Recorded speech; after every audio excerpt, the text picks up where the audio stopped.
Yes students, exercise 2.3 हमने कल exercise 2.3 के ओनली लास्ट 2 क्वेश्चन किए थे, जिसमें हमने एक फंक्शन दिया होता था, हमें एक फंक्शन दिया होता था और हम क्या करते थे, फाइंड करना होता था सपोज करो आपको f(x) दिया, आपको फाइंड करना है f(0), तो आप x की जगह क्या कर देते थे, 0 पुट कर देते थे। मैंने यही कहा था कि आप सिर्फ ये 2 क्वेश्चन ट्राई करें, क्योंकि ये 2 क्वेश्चन छोटी क्लासेस से बेस्ड है। तो अब आते हैं फर्स्ट सम पे। फर्स्ट सम इक्वेशन पढ़िए आप। इक्वेशन कहते हैं, इक्वेशन में लिखा है नीचे ऑप्शन क्या गया, हमें पार्ट्स में दिए हुए हैं 4 सम या 3 सम और पूछा है कि इनमें से कौन सा जो है फंक्शन नहीं है। देखिए फंक्शन वो नहीं होता जो एक डोमेन से, जैसे हमने रिलेशन की तो डेफिनेशन की है, फंक्शन क्या है, जैसे सपोज कीजिए अगर कोई इक्वेशन सेटिस्फाई करती है हर एक एलिमेंट को, हर एक ऑर्डर सेट को, एक ही इक्वेशन हर ऑर्डर सेट को सेटिस्फाई करनी चाहिए, तो क्या होगा, फंक्शन होगा, अदरवाइज नो।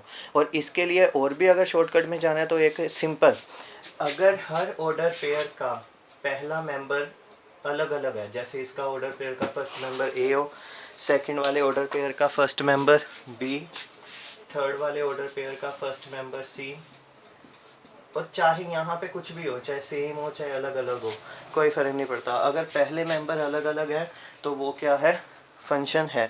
अगर पहले मेंबर सेम अलग अलग नहीं है, सेम है, तो वो फंक्शन नहीं हो सकता। ठीक है, ये ज़्यादा ही शॉर्ट है उसके, अगर आपने डिफ़ाइन करना है तो। अभी यहाँ देखिए आपके पास क्या है, अगर मैं इसकी बात करूँ, ये मैं डायग्राम वैसे बना रहा हूँ, आपने नहीं बनाना।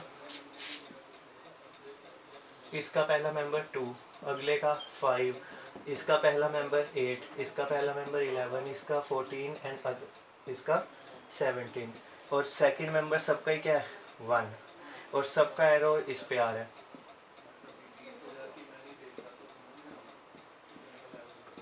यही चीज़ है ना। तो पर अगर देखा जाए पहला मेंबर तो सबका अलग अलग है, तो यानी कि ये एक फंक्शन है। अब सेकंड जो इसकी मेन डेफिनेशन बताई थी कि हर एक इक्वेशन सब पे सेटिस्फाई करे, तो मैं इसकी इक्वेशन को ऐसे नहीं लिख सकता, एक्स वाई, ये मतलब ऑर्डर पेयर है, और y equal to x upon x divide by itself, तो 2/2 1, 5/5 1, ये चीज़। ठीक है, आपको कौन सी आसान लगी है ये आप जाने। मेरे हिसाब से तो यही ज़्यादा अच्छी है कि जिसका हर पहले मेंबर देख लीजिए, अगर पहले मेंबर सारे अलग अलग हैं तो वो एक फंक्शन है, और अगर पहले मेंबर सारे इनमें से कोई भी 2 सिमिलर हो जाएं या 3 सिमिलर हो जाएं तो वो एक फंक्शन नहीं है। नोट कर लीजिए इसे।